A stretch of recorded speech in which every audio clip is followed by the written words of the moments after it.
एका एका शंकेचं निरसन करायचे. प्रत्येक जण महाराज ज्यावेळेला शिव महापुराण कथा श्रवण करायला बसतो, भरपूर गोष्टी आपल्याला माहिती नसतात, बरोबर की नाही? शिवरात्री का साजरी करतो आपण? रुद्राक्ष का धारण करायचं? रुद्राक्ष उत्पन्न कसं झालं? भगवान भोलेबाबांना बिलाचं पान का व्हायचं?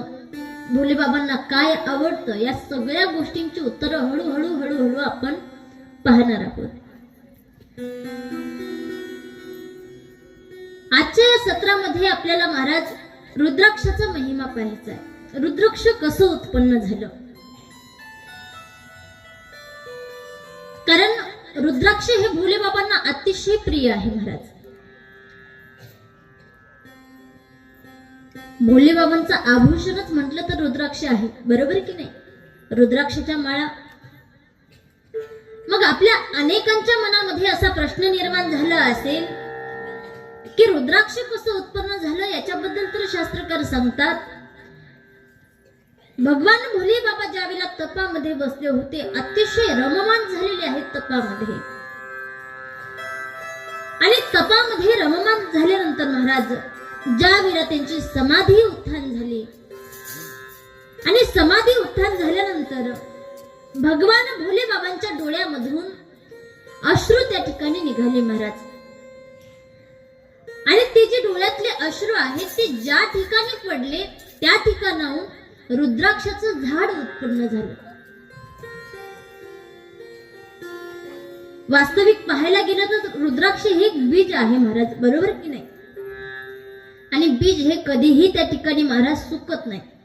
सुकत नाही म्हणजे त्याच्यातून आपण जमिनीमध्ये लावलं की त्यातून पुन्हा अंकुर उगवतं, बरोबर की नाही? आणि मग मात्र भगवान भोले बाबांनी तो जो रुद्राक्ष उत्पन्न झालाय तो आपल्या आभूषणामध्ये धारण केला. म्हणजे थोडक्यात सांगायचं म्हणजे रुद्राक्ष हा भगवान भोले बाबांच्या अश्रूपासून उत्पन्न झालाय. आपल्या अश्रूपासून उत्पन्न होणार नाही महाराज, बरोबर की नाही? आपले अश्रू असे जातात. अशा प्रकारे महाराज मग आता रुद्राक्ष धारण केल्यानंतर काय होतं तर सांगतात, अरिष्टाचा नाश होतो.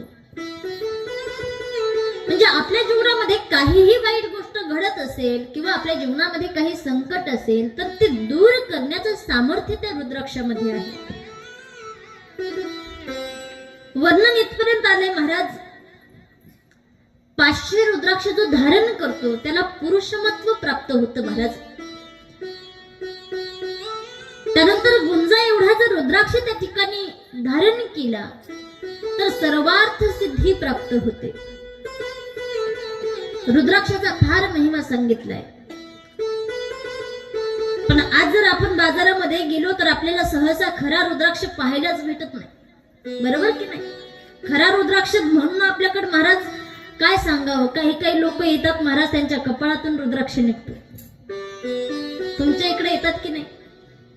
महाराज येतात हातातून त्यांच्या राख निघते, माती चोळली की पानं चोळली की.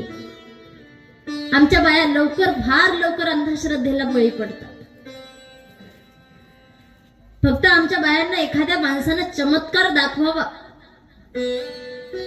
चमत्कार दाखवला की लगेच त्याला साधू समजून बसतात. मी तर म्हणते हे जे गावात येतात ना महाराज, प्रत्येकाला साधू मानत बसू नका.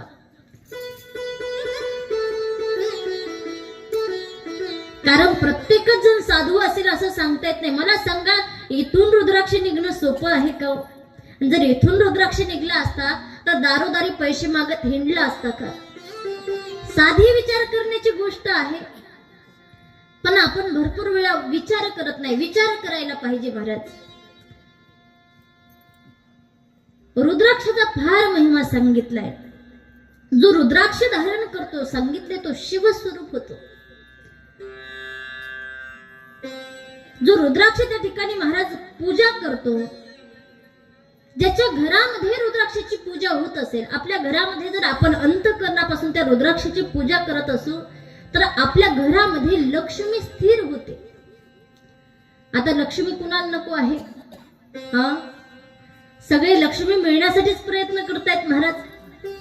आता सरळ सरळ सांगायचं झालं, आम्ही या ठिकाणी उपस्थित राहिलो, प्रत्येकाच्या अंतःकरणामध्ये लक्ष्मी प्राप्त व्हावी हीच इच्छा आहे, बरोबर की नाही? खरं सांगायला काय हरकत आहे? मला सांगा, तुम्ही जर मला म्हटले असते ताई फुकट कथा करायला येता का, तर आम्ही कुणी पण आलो असतो का? सांगा ना, आलो असतो का? म्हणजे प्रत्येकाला काय वाटतं, आमच्याकडे लक्ष्मी स्थिर राहावी, तुम्ही असो, मी असो किंवा कुणीही असो.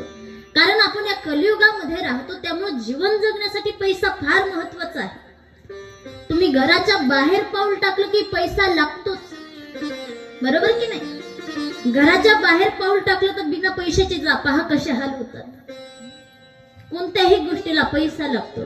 मग प्रत्येकाची इच्छा असते आमच्या घरामध्ये काय व्हावं, लक्ष्मी स्थिर राहावी, पैसा पाणी भरपूर असावं, वाटतं की नाही? मग त्यांनी काय करायचं, रुद्राक्षाची पूजा करायची. जे रुद्राक्षाची पूजा करतात त्यांच्या घरामध्ये लक्ष्मी स्थिर राहते असं वर्णन आले. 3 मुखी रुद्राक्ष पहा सर्व साधनांचं फळ देणार आहे. 2 मुखी रुद्राक्ष आहे त्याला देव देवेश्वर म्हणतात. त्यानंतर चतुर्मुखी रुद्राक्ष जो पुरुषार्थ प्राप्त करून देतो आपल्याला. पहा बाजारात गेल्यानंतर भरपूर असे रुद्राक्ष मिळतात, बरोबर की नाही? 1 मुखी, 2 मुखी, 3 मुखी, चतुर्मुखी, पंचमुखी. पंचमुखी रुद्राक्ष जर आपण धारण केला तर आपल्या जीवनामध्ये जे काही आपल्याकडून पाप घडतात कळत न कळत त्या पापांचा नाश होतो. आणि म्हणून रुद्राक्षाचा महिमा या ठिकाणी सांगितला. भोले बाबांना रुद्राक्ष फार प्रिय आहे. त्यानंतर मात्र